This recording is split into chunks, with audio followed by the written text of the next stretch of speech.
सर्वांना विनंती, आपण पाठीमागच्या लोकांनी खाली बसायचंय. पाठीमागं खुर्च्या आहेत, त्यांनी बसून घ्यायचंय.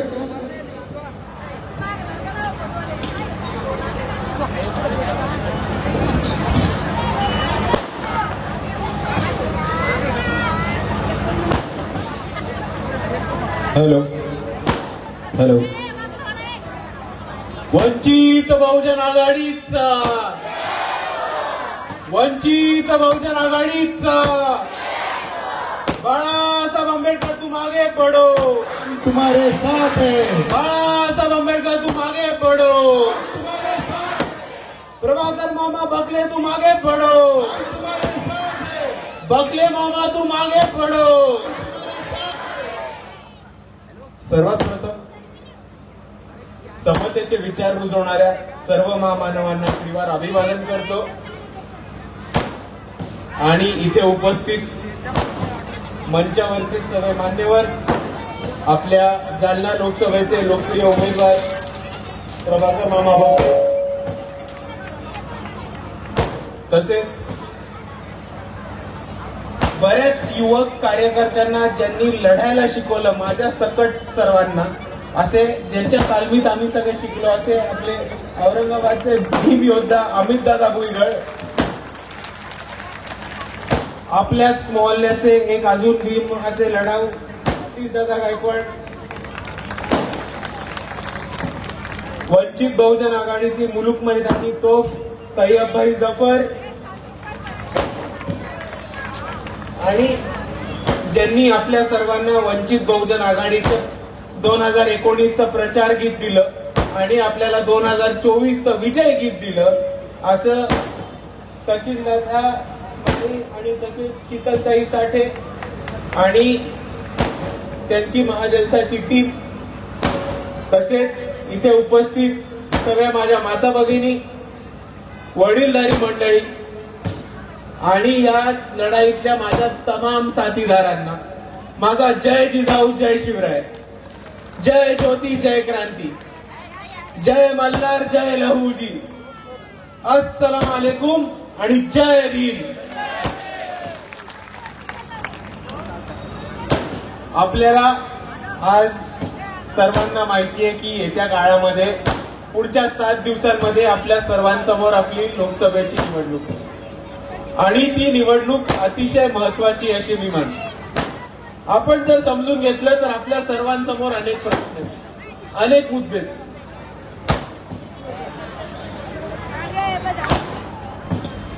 आपल्या सर्वांसमोर अनेक मुद्दे आहेत, अनेक मसले आहेत.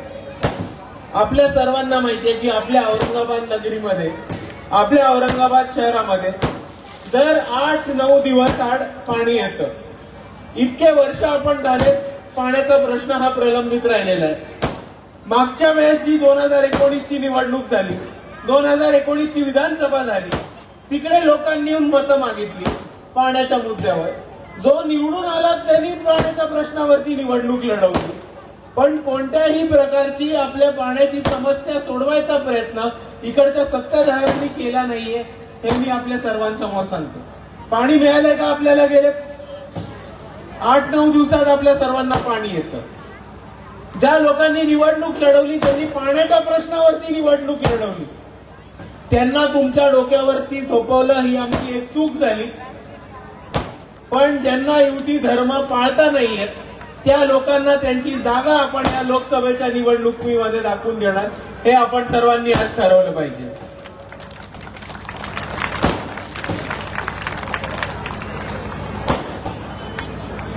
दुसऱ्या बाजूला आपल्या सर्वांसमोर अफवा येत राहतात, चर्चा होत राहते की काही नगरं जी आहेत ती नगरं विमानतळाच्या विस्तारीसाठी तोडली जाणार आहेत, उठवली जाणार आहेत. आणि ह्या अफवांवरती आपण विश्वास नका ठेवू, या अफवांना बळी नका पडू, अशी मी आपल्या सर्वांना विनंती करतो. काही लोकांनी विमानतळाच्या विस्तारावरती निवडणूक लढवली, औरंगाबादचं विमानतळ नीट करू ह्याच्या मागणीवरती मतदान मागितलं. दिल्ली, मुंबई, पुणे, चेन्नई, बँगलोर, कलकत्ता या महत्वाच्या शहरांमध्ये औरंगाबाद पासून आपण विमानं नेऊ या मुद्द्यावरती मतदान घेऊन खासदार झाले आणि आता आपल्या सर्वांना अफवा ऐकायला मिळत आहेत की औरंगाबाद मधल्या काही वस्त्या काही नगर ही उडवली जाणार आहेत ही उठवली जाणार आहेत विमानतळाच्या विस्ताराला. अरे ज्या लोकांनी जेव्हा आपल्या वस्तीमध्ये येऊन प्रचार केला, त्या लोकांनी जेव्हा आपल्या सर्वांसमोर मागणी केली, तेव्हा ह्यांनी एकदाही म्हटलं होतं का की आपल्या घरं उठवणार आहेत, हे आपल्या वस्त्या उठवणार आहेत विमानतळाच्या मागणीसाठी? नाही. आणि म्हणून मी तुमच्या सर्वांना इकडे आश्वासन देतो की विमानतळाच्या विस्तारासाठी वंचित बहुजन आघाडीचे कार्यकर्ते एकही घर, एकही वस्ती, एकही नगर उठू नाही देणार, हे मी आपल्या सर्वांना इथे उभं राहून आश्वासन देतो. आणि आपल्या सर्वांना औरंगाबाद शहराचे प्रश्न माहिती आहेत, आपल्या सर्वांना जालना लोकसभेचे प्रश्न माहिती आहेत. अजूनही जालना लोकसभा क्षेत्रामध्ये अंडरग्राऊंड इलेक्ट्रिसिटी पुरवली नाही गेली. अजूनही मोठ्या प्रमाणावरती पाण्याचा प्रश्न येतो, अजूनही मोठ्या प्रमाणावरती रस्त्यांचा प्रश्न येतो, आरोग्य सेवाचा प्रश्न येतो. औरंगाबाद शहरामध्ये कचऱ्याचा प्रश्न मोठ्या प्रमाणात येतो. आणि मागच्या वेळेस ज्या लोकांनी ह्याच्यावरती मतदान घेतलं त्यांनी आपले प्रश्न सोडवलेत का? नाही. त्यांना त्याच्यानंतर फुकटच्या पाडापाडीच्या राजकारणामध्ये घुसायचा इंटरेस्ट होता. दानवे साहेबांना स्वतःचा पक्ष, कुटुंब आणि घर मोठं करण्यात इंटरेस्ट होता. पण मी आपल्या सर्वांना सांगतो की जी लोक या फुकटच्या पाडापाडीच्या राजकारणामध्ये घुसली आहेत त्यांनी फक्त आपली सीट टिकून ठेवण्याची औरंगाबादची यावेळेस चिंता करायची. बाकी सगळा हिशोब औरंगाबादची जनता त्यांना देणार आहे, हे आपल्या सर्वांना माहिती. दुसऱ्या बाजूला आपण सर्वांनी समजून घेतलं पाहिजे की ही निवडणूक परत एकदा आपल्या सर्वांसमोर उभी राहताना दिसतेय आणि आपल्याकडनं सर्वांकडनं अपप्रचार, प्रचार, टीका, टिप्पण्या या सगळ्या होताना दिसतात. आणि ह्याच्यामध्ये एक प्रामुख्याने मागणी आपल्याला करताना दिसतात, काँग्रेसची लोक आपल्याला प्रचार करताना दिसतात की संविधान वाचवण्यासाठी ही निवडणूक महत्वाची आहे. मी मान्य करतो, संविधान वाचवण्यासाठी ही निवडणूक खूप महत्वाची आहे. आज भाजप सरकार, हिटलरशाही सरकार सत्तेमध्ये बसलंय, ज्यांना एनआरसी सीए सारखा कायदा आणायचा आहे, ज्यांना वन नेशन वन इलेक्शन सारखे कायदे आणून स्थानिक स्वराज्य संस्था मोदीत काढायच्या आहेत, ज्यांना ईडी सीबीआयचा वापर करून देशाची लोकशाही मोडीत काढायची आहे, इलेक्टोरल बॉन्ड सारखे घोटाळे करायचे आहेत आणि स्वतःच्या खिशात पैसे टाकायचे. हे दडपशाहीचं सरकार आहे, हे लोकशाहीच्या विरोधातलं सरकार आहे, हे संविधानाचं सरकार नाहीये, हे मी आपल्या सर्वांसमोर मान्य करतो. पण मला एका अर्थाने आपण एक गोष्ट कबूल करा की भाजपला हरवायचं म्हणून आपण काँग्रेसला मतदान केलं तर आपल्याला काय गॅरंटी आहे की काँग्रेसचा उमेदवार हा भाजपमध्ये पळून जाणार नाही? आज जे काळे साहेब उभे आहेत काँग्रेसकडनं ते अशोक चव्हाणांच्या गोट्यातले मानले जातात. ते अशोक चव्हाणांना गुरु म्हणतात. पण आज अशोक चव्हाण कुठे दिसतात आपल्याला? भाजपमध्ये.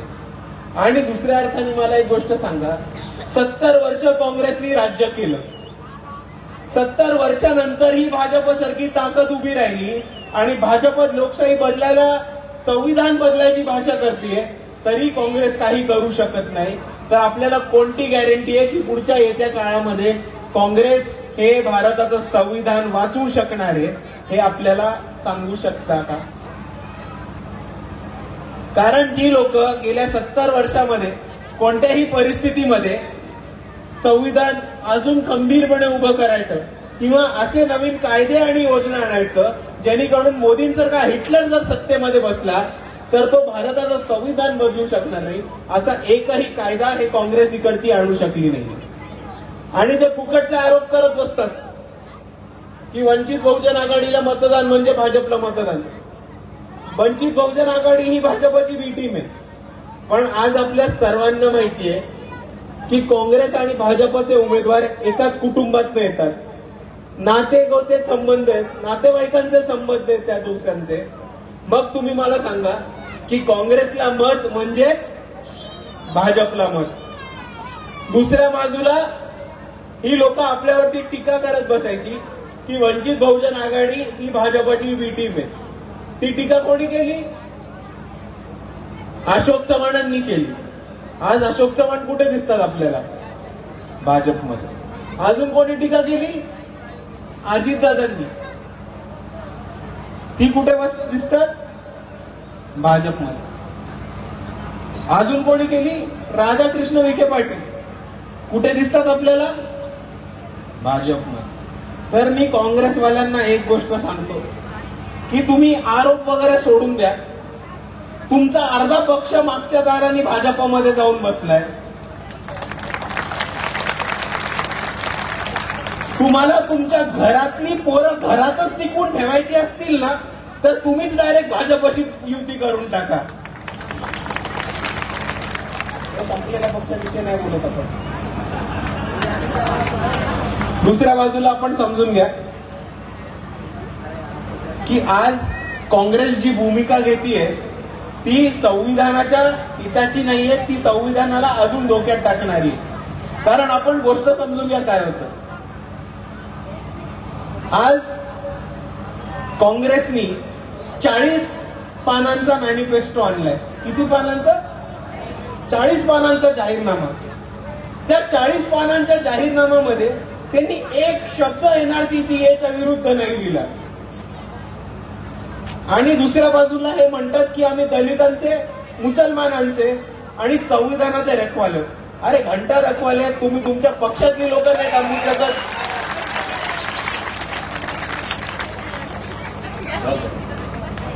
तुम्ही संविधान मुसलमानांना, दलितांना कसं वाचवणार आहात? तुम्ही तुमच्या पक्षातली लोक भाजपपासून जाताना नाही थांबवू शकत. तुम्ही भाजपला काय थांबवणार आहात, कसे थांबवणार आहात हे सांगूनच टाका आम्हाला एकदा. कारण तुम्ही मुसलमानांची बाता करता, मुसलमानांची बाजू घेऊन लढायचं बोलता, पण ह्या 48 लोकसभेच्या सीटांवर तुम्हाला एकही मुसलमान देता नाही आला. ही वस्तुस्थिती आज काँग्रेस समोर आहे. आणि जर इकडे कुठले मुसलमान भाऊ माझे ऐकत असतील, बांधव असतील, तर त्यांना मी एकच गोष्ट सांगणार आहे कि आप एक चीज पे गौर फरमाइए कि ये कांग्रेस वालों के मन में और जहन में एक ही चीज है कि हम उनकी वोट डालने की मशीन है. हम सिर्फ वोट देने के लायक है. ये कभी ये नहीं समझते, ये लोग कभी ये नहीं सोचते कि हम भी इलेक्शन में खड़े रह के वोट लेके, वोट हासिल करके चुन के आने के काबिल नहीं है. ये लोग हमें को ऐसे ही समझते. और इसी तरह वंचित बहुजन आघाड़ी ने कांग्रेस को पीछे छोड़ के पूरे महाराष्ट्र में 48 लोकसभा के सीटों में 6 मुसलमान उम्मीदवार दिए और उसमें से एक मुसलमान उम्मीदवार मुंबई का अबुल हसन खान, जो वंचित बहुजन आघाड़ी के मुंबई के प्रदेश अध्यक्ष थे, 7 साल से वंचित बहुजन आघाड़ी से काम कर रहे थे. इस बार इंशाल्लाह वो दक्षिण मध्य मुंबई से चुन के आएंगे. दूसरे उम्मीदवार जिनका बीजेपी और आरएसएस ने डर के फॉर्म कैंसिल किया, ऐसे भूले मालेगांव से हमारे उम्मीदवार थे आईपीएस अब्दुल रहमान साहब. आईपीएस अब्दुल रहमान साहब बहुत बड़े आईपीएस अधिकारी थे, सेंट्रल गवर्नमेंट में काम करते थे. 2019 में 2020 में उन्होंने इस्तीफा दे दिया. इस्तीफा क्यों दिया? तो NRC-CA के खिलाफ.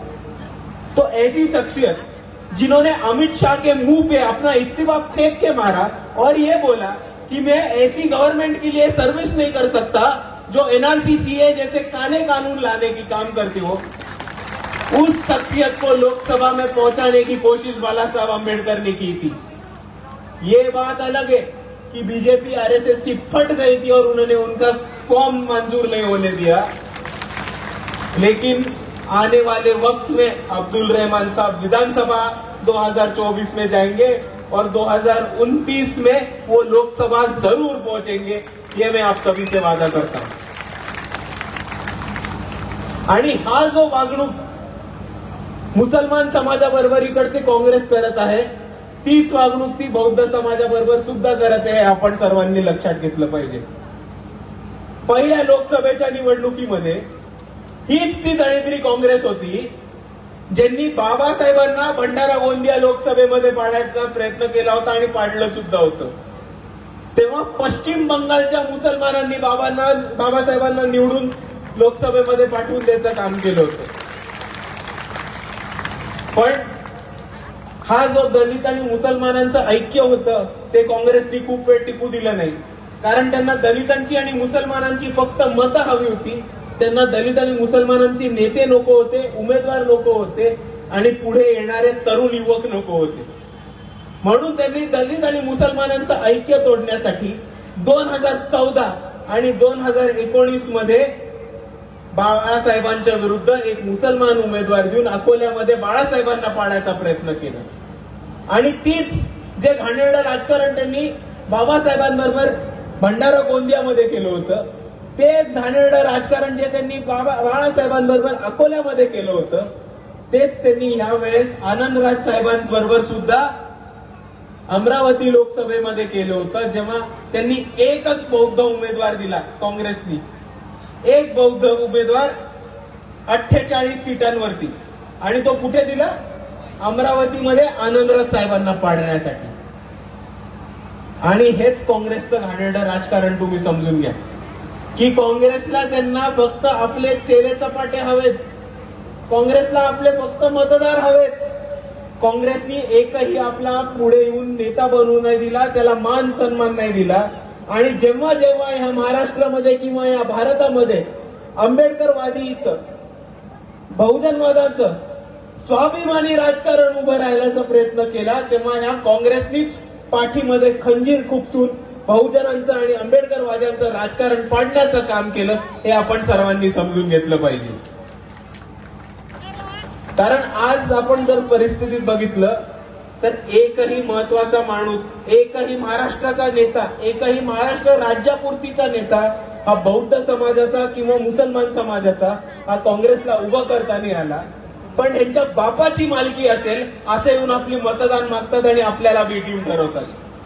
आता तुम्ही मला सांगा की या लोकांनी ज्यांनी बाबासाहेबांना पाडलंय, बाळासाहेबांना पाडलंय, आनंदराज साहेबांना पाडलंय, इकडे बहुजनांचं, मुसलमानांचं आणि आंबेडकरवाद्यांचं राजकारण उभं राहू नाही दिलं, अशा लोकांना आपण मतदान करणार का? अशा लोकांना जोपर्यंत आपण त्यांची जागा दाखवून देत नाही तोपर्यंत ह्या लढाईमधनं मागे हटायचं नाहीये, एवढं आपल्या सर्वांनी लक्षात घेतलं पाहिजे मित्रांनो. कारण आपली इकडे एक चळवळ होती, आपली इकडे एक चळवळ होती की दलितांचे, बहुजनांचे, मुसलमानांचे, आदिवासींचे, कष्टकरी समाजातले, गोरगरिबांचे, सर्वसामान्यांचे, आंबेडकरवाद्यांचे उमेदवार जास्तीत जास्त संख्येने जर निवडून आले तर भारताचं संविधान नुसतं टिकणारच नाही, पण ज्या विजननी, ज्या दृष्टीने बाबासाहेबांनी ते संविधान लिहिले त्याच दृष्टीतनं ते संविधान आणि सरकार चालवण्याचे उमेदवार हे आंबेडकरी चळवळ इकडची उभी करू शकली असती. पण या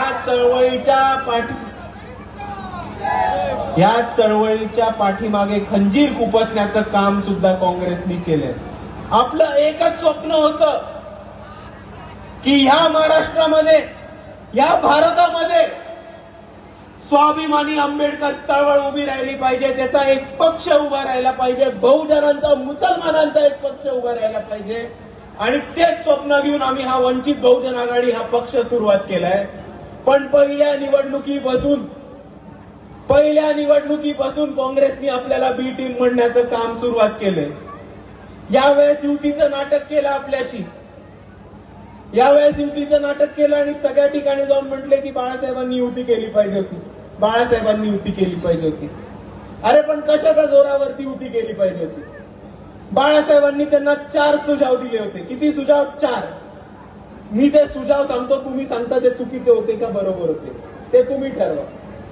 पहिला सुझाव होता की या महाराष्ट्रामध्ये 15 उमेदवार हे बहुजनांचे दिले पाहिजेत. बरोबर होतं का चुकीचं होतं? बरोबर आहे. दुसरा सुझाव होता मुसलमान समाजाचे 3 उमेदवार असले पाहिजे. बरोबर होतं का चूक होतं? जरांगे पाटलांना जालन्याचा उमेदवार डिक्लेअर केला पाहिजे. बरोबर होतं का चूक होतं? साहेबांची राजकीय चळवळ बघितली, आपण सर्वांनी 41 वर्ष बाळासाहेबांचा राजकीय प्रवास बघितलाय. आपल्याकडे मालमत्ता आहे का? शिक्षण संस्था आहेत का? साखर कारखाने आहेत का? शेतीचे कारखाने आहेत का? गडगंज संपत्ती आहे का? बेनामी प्रॉपर्टी आहेत का? जमिनी आहेत का? आपल्याकडे काय मग? आपल्याकडे फक्त आणि फक्त तुमच्यासारख्या लोकांची, निष्ठावान कार्यकर्त्यांची साथ आहे. बाळासाहेब आंबेडकरांकडे फक्त आणि फक्त तुमच्यासारख्या लोकांचा जनसागर आहे. आणि जर ह्या परिस्थितीमध्ये बाळासाहेबांनी काँग्रेसशी युती केली असती, शिवसेनेशी युती केली असती, राष्ट्रवादीशी युती केली असती आणि आपल्या मतांच्या जोरावरती जर ह्यांचा उमेदवार किंवा पक्ष हा भाजप बरोबर गेला असता, तर ते एका अर्थाने तुमच्या सर्वांची फसवणूक झाली असती आणि बाळासाहेब स्वतःला कधीही माफ करू नसते शकले. म्हणून या परिस्थितीमध्ये त्यांनी मागणी करून घेतली की तुम्ही आम्हाला लिहून द्या की आमच्या मतांवरती निवडून आल्यानंतर तुम्ही भाजपमध्ये जाणार नाही. आणि ह्या लोकांनी हे लिहून द्यायला नकार दिला आपल्याला. आता तुम्ही मला सांगा, बी टीम कोण? भाजपची बी टीम कोण? आणि म्हणून मी तुम्हा सर्वांना एवढीच विनंती करतो की ह्या भाजपला आणि भाजपच्या बी टीमला पाडण्यासाठी सक्षमपणे आज उभी राहिली आहे ही वंचित बहुजन आघाडी. आणि तुम्ही जास्तीत जास्त मतांनी वंचित बहुजन आघाडीच्या उमेदवारांना म्हणजेच आपल्या बकळे मामांना जालन्यामधनं जास्तीत जास्त मतांनी निवडून द्या, एवढीच आपल्या सर्वांसमोर विनंती करतो. आणि जाता जाता आपल्या सर्वांना नुसता एकच प्रश्न विचारायचा आहे की आपल्याला आपलं चिन्ह माहितीये? माहितीये चिन्ह? मागची लोक आवाज नाही येते. आपलं चिन्ह काय आहे? आपलं चिन्ह काय आहे? जरा मोठ्याने आवाज येऊ द्या, दिल्लीपर्यंत जाऊ द्यात आवाज. Gas cylinder. असा जाणारे आवाज, असा आवाज तर तुमचा दाजींच्या घरापर्यंत पण नाही जाणार. आपलं चिन्ह काय आहे? Gas cylinder. आपलं चिन्ह काय आहे? एक नंबर मित्रांनो. एवढंच म्हणतो आपल्या सर्वांसमोर की आता ह्या जालना लोकसभेमध्ये आपल्या बिनकामाचे दादा जाऊ द्या आणि आपल्या कामाचे बकले मामा येऊ द्या. एवढंच म्हणून मी माझे 2 शब्द थांबवतो. आपल्या सर्वांना माझा जय भीम, जय संविधान. देशात घडणाऱ्या महत्त्वाच्या बातम्यांसाठी भारताचे लोक या यूट्यूब चॅनलला सबस्क्राईब करा. जास्तीत जास्त लोकांपर्यंत या बातम्या शेअर करा. धन्यवाद.